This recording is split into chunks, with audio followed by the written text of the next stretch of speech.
Hitler is on the brink of doing what Napoleon failed to do. Conquer Russia. For the Russian people, the war is an unbroken agony of siege and defeat. In Leningrad alone, 350,000 civilians die of starvation. Russia reels and calls on her allies for help. Open a second front, cry the Russians, hoping to divert the German divisions at the gates of Leningrad, of Moscow, of Sevastopol, of Stalingrad. The German guns keep pounding.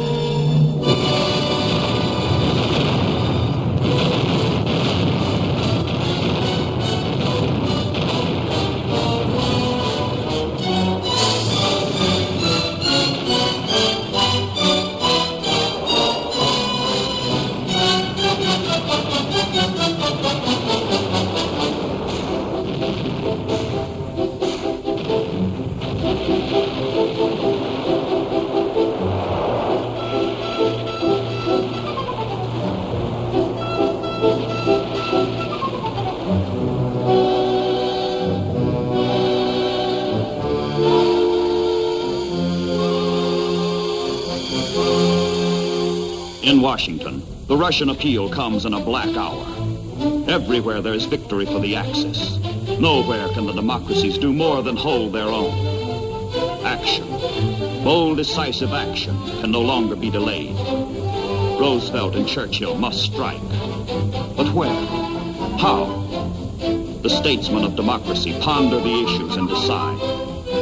Invasion, a second front. The orders go out to America, to England. The transatlantic planning begins. Target, top secret. In England, General Eisenhower, newly appointed American commander for Europe, directs the overall strategy. The United States has been at war only a few months, and her means as yet are limited. The Marines on Guadalcanal need all they can get. But the pressure of events is inexorable. The Allies cannot wait, and time will not wait.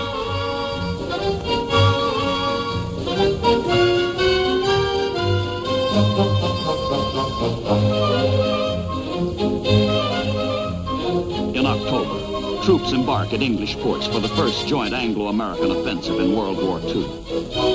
The troops do not know their mission.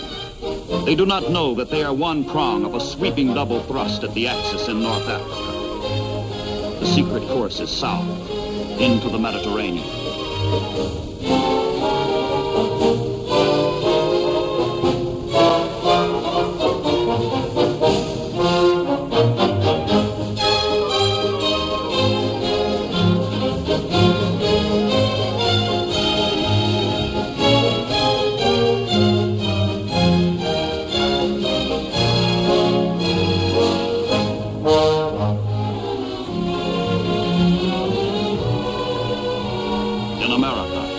The prong of the assault is hurriedly forged at East Coast forts, where untried and untested troops, fresh from civilian life, are brought together for the greatest amphibious operation yet attempted. 4,000 miles of hostile sea lie between the crystal sands of Virginia, the granite rocks of Maine, and the far shore of North Africa. Many of the men have never heard of their destination, Casablanca, on French Morocco's west coast.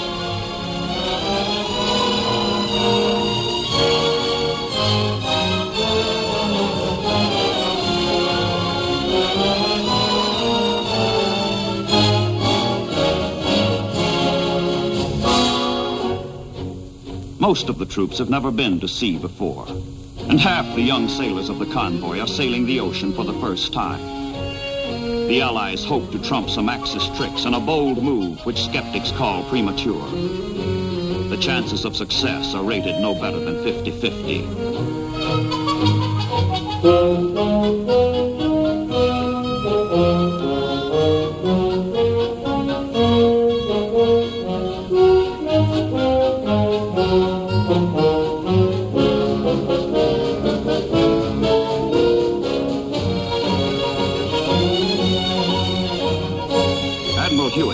The American task force. Rumors circulate that the ships are headed south for maneuvers. But Task Force 34 is in deadly earnest. The operation is christened Torch, And on these men and ships falls the job of lighting the torch and keeping it burning.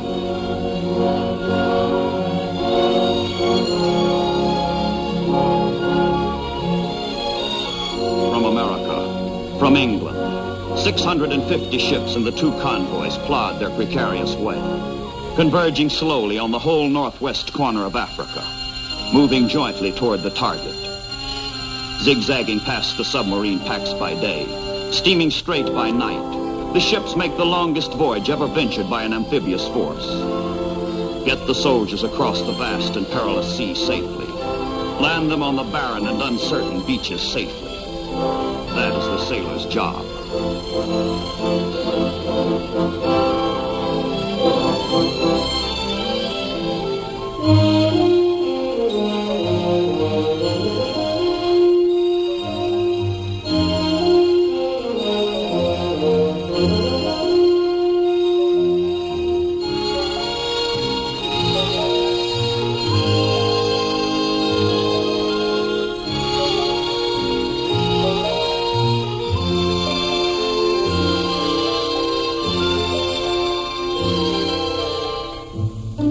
Sailors on watch are charged with the safety of the ships, gravest of responsibilities.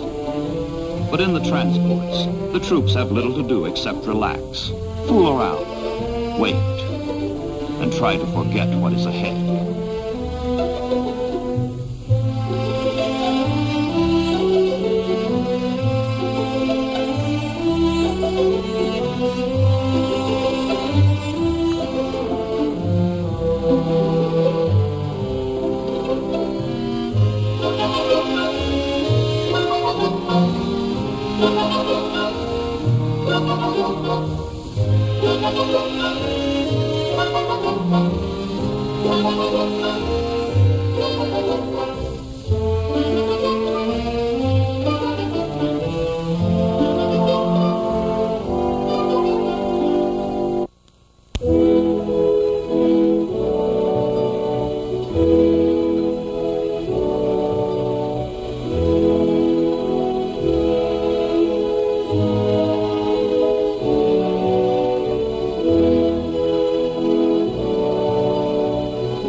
Lectures, briefings, discussions prepare all hands for the coming invasion. The Americans come as friends, but to crush Germany and thereby help Russia, they must first wrest bases from France, a friend. The French Vichy government in Europe has pledged itself to defend its African colonies against all. But whether the French will resist Americans, how violently they will react, none can say. So the friendly convoy